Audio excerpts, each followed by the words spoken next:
मेहरीन से साफ साफ बोल दिया है शामिर ने कि आखिर तुम्हें मसला क्या है। मैं चाहे जो मर्जी करूं, जिससे मर्जी मिलूं और जहां मर्जी रहूं, तुम्हें मेरी ये सारी इन्फॉर्मेशन लेने की कोई भी ज़रूरत नहीं है। मैं तुम्हें इस बात का हक नहीं देता हूं कि तुम इस तरह से मेरी यानी कि मेरा पीछा करो।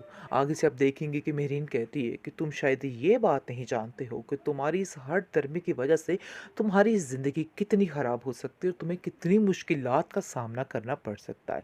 तुम्हारे साथ साथ शिब्रा के घर वालों और शिब्रा का जो हाल होगा, फिर तुम खुद ही उस चीज़ के ज़िम्मेदार हो। बस मैं तुम्हें यही समझाना चाहती थी, लेकिन शायद तुम्हें इन बातों की समझ नहीं आ रही है और तुम अपनी ही मर्ज़ी करते चले जा रहे हो। जिसको सुनकर आप देखेंगे कि कहता है फजल बख्श कि तुम्हारा दिमाग शायद काम नहीं कर रहा है। मैं तुम्हें बड़े प्यार से काफ़ी दिनों से समझा रहा हूँ कि शिबरा से दूर रहना और उसके इर्द गिर्द घूमने की या उसको कुछ करने की ज़रूरत नहीं है। तुम्हारा जो भी दुश्मनी है वो मुझसे है, शिबरा से तुम्हारी कोई भी दुश्मनी नहीं है। हालांकि आप देखेंगे कि वो कहती है कि मेरी असल दुश्मनी जो है वो शिबरा से है, तुम्हारे साथ मेरी कोई भी दुश्मनी नहीं है और ना ही मैं तुम्हारे साथ दुश्मनी कर सकती हूँ। इसलिए बेहतर यही है कि उसका ख्याल अपने दिलो दिमाग से निकाल दो। लेकिन आप देखेंगे कि वो भी उसको साफ साफ कहता है कि तुम चाहे जो मर्जी कर लो, मुझे तुम्हारी किसी भी बात से अब कोई फ़र्क नहीं पड़ने वाला है, चाहे जो मर्जी हो जाए। अब जो तुम करना चाहती हो मैं भी तैयार रहूँगा कि तुम मेरे लिए यानी कि जंग में क्या क्या करती हो। यानी कि मेहरीन जो है अब उसको शदीद गुस्सा आ चुका है और वो पागल हो चुकी है गुस्से में कि आखिर वो गुस्से में क्या करे और शिबरा को कैसे तबाह बर्बाद करे। इसलिए वो सीधा जाती है दाऊद के पास और उसको जाके सारी स्टोरी सुनाएगी और उसको अपने साथ करने की कोशिश उससे करेगी। इतनी आवाज़ारी शुरू हो चुकी है। खैर दोनों में काफ़ी ज़्यादा बातें चलती रहती है। सुकैना कहती है कि कोई ऐसी बात है जो आप लोग एक दूसरे को कहना चाहते हो लेकिन कह नहीं पा रहे हो। जिसको सुनकर शिप्रा कहती है तुम क्यों फजूल की बातें करती रहती हो, तुम्हें इस तरह कोई हक नहीं कि तुम फजूल बातें करती रहो। खैर इन सब बातों को छोड़ो और जाकर अपनी तैयारियों पर ध्यान दो क्योंकि बहुत जल्द तुम्हारी रुखसती होने वाली है। शायद इस चीज़ का तुम्हें अंदाज़ा भी नहीं है क्योंकि फूफो जान की कॉल आ चुकी है और उन्होंने कहा है कि वो रुखसती की तारीख लेने के लिए जल्द अज जल्द आएंगे। लेकिन जो उसकी माँ है वो परेशान सी नज़र आ रही है और कहती है कि मुझे समझ नहीं आ रही कि आखिर ये लड़की इस रिश्ते से इनकार क्यों कर रही है, क्योंकि उसकी बातों में ये इनकार उसको साफ साफ नज़र आ जाता है।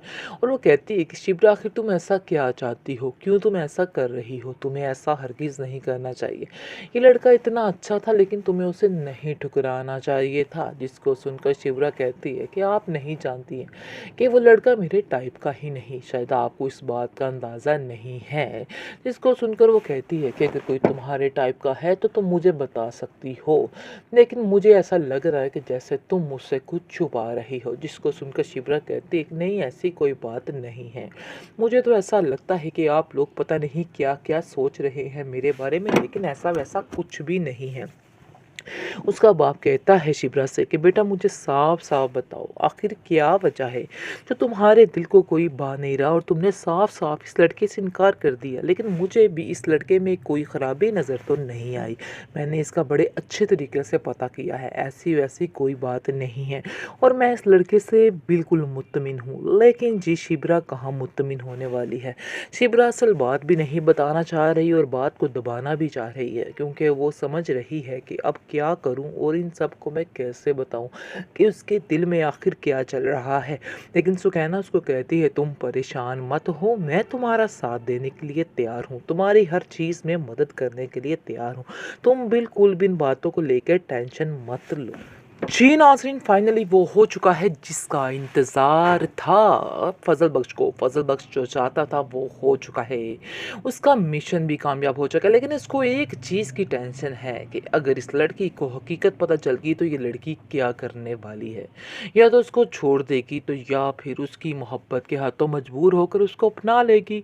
कोई ना कोई तो उसको काम करना ही है। खैर आप देखेंगे काफ़ी ज़्यादा एक्साइटेड है और बात-बात पर दोनों एक-दूसरे को चिढ़ाने की कोशिश करते हैं, वो निम्रा का नाम लेके और वो उस लड़के का जिसका रिश्ता आया है। खैर एक आँख नहीं बाता है वो लड़का उसको शिप्रा को और वो अपनी बहन से कहती है कि मुझे बिल्कुल भी ये लड़का पसंद नहीं आया है। पता नहीं क्यों मेरे दिल को ये लड़का लग ही नहीं रहा। इसलिए आप देखेंगे कि सुकैना कहती है बेवकूफ़ लड़की तुम्हारे दिल को जो लग रहा है तुम उसको महसूस ही नहीं कर रही, तुम्हें पता ही नहीं चल रहा कि कौन तुम्हारे इर्द-गिर्द है और कौन तुम्हारे सबसे ज़्यादा नज़दीक है। शायद तुम्हें इस चीज़ का अंदाज़ा भी नहीं है। जिसको सुनकर आप देखेंगे कि वो कहती है कि मुझे अंदाज़ा तो हो रहा है लेकिन मैं खुद एक कश्मकश में हूँ। मुझे तो कुछ समझ नहीं आ रही कि आखिर मुझे क्या करना है और क्या नहीं करना है। आखिर काफ़ी ज़्यादा टेंशन में आ चुकी है ये लड़की क्योंकि उसको भी समझ नहीं आ रही और उसको ये चीज़ का अंदाज़ा नहीं हो रहा कि आखिर वो अपनी मोहब्बत का इज़हार किस तरह से फजल बख्श से करे, कैसे उसे ये सारी बात कह दे। खैर ये भी अब अनकरीब ही टाइम है और इसी एपिसोड में ये काम भी ख़त्म हो जाएगा। लेकिन फ़िलहाल तो देखेंगे जो रिश्ता आता है। फजल बख्श जाकर कहता है कि मुझे तो भई एक तुम्हें बात सच बताऊँ शिब्रा वो लड़का बिल्कुल भी पसंद नहीं आया, तुम्हारे टाइप का तो वो था ही नहीं। आगे से आप देखेंगे कि शिब्रा कहती है तो मुझे तो उसमें कोई ख़राबी भी नज़र नहीं आई। आखिर तुम्हें ऐसी क्या उसमें बात नज़र आ गई कि तुम्हें उससे इतनी आवाज़ारी शुरू हो चुकी है? खैर दोनों में काफ़ी ज़्यादा बातें चलती रहती हैं। सुकैना कहती है कि कोई ऐसी बात है जो आप लोग एक-दूसरे को कहना चाहते हो लेकिन कह नहीं पा रहे हो। जिसको सुनकर शिप्रा कहती है तुम क्यों फ़ज़ूल की बातें करती रहती हो? तुम्हें इस तरह कोई हक नहीं कि तुम फ़ज़ूल बातें करती रहो। खैर इन सब बातों को छोड़ो और जाकर अपनी तैयारियों पे ध्यान दो क्योंकि बहुत जल्द तुम्हारी रुखसती होने वाली है। शायद इस चीज़ का तुम्हें अंदाज़ा भी नहीं है। क्योंकि फूफो जान की कॉल आ चुकी है और उन्होंने कहा है कि वो रुखसती की तारीख लेने के लिए जल्द अज जल्द आएंगे। लेकिन जो उसकी माँ है वो परेशान सी नज़र आ रही है और कहती है कि मुझे समझ नहीं आ रही कि आखिर ये लड़की इस रिश्ते से इनकार क्यों कर रही है क्योंकि उसकी बातों में ये इनकार उसको साफ साफ नज़र आ जाता है। और वो कहती है कि शिप्रा आखिर तुम ऐसा क्या चाहती हो, क्यों तुम ऐसा कर रही हो, तुम्हें ऐसा हरगिज़ नहीं करना चाहिए। ये लड़का इतना अच्छा था लेकिन तुम्हें उसे नहीं ठुकराना चाहिए था। जिसको सुनकर शिवरा कहती है कि आप नहीं जानती हैं कि वो लड़का मेरे टाइप का ही नहीं, शायद आपको इस बात का अंदाज़ा नहीं है।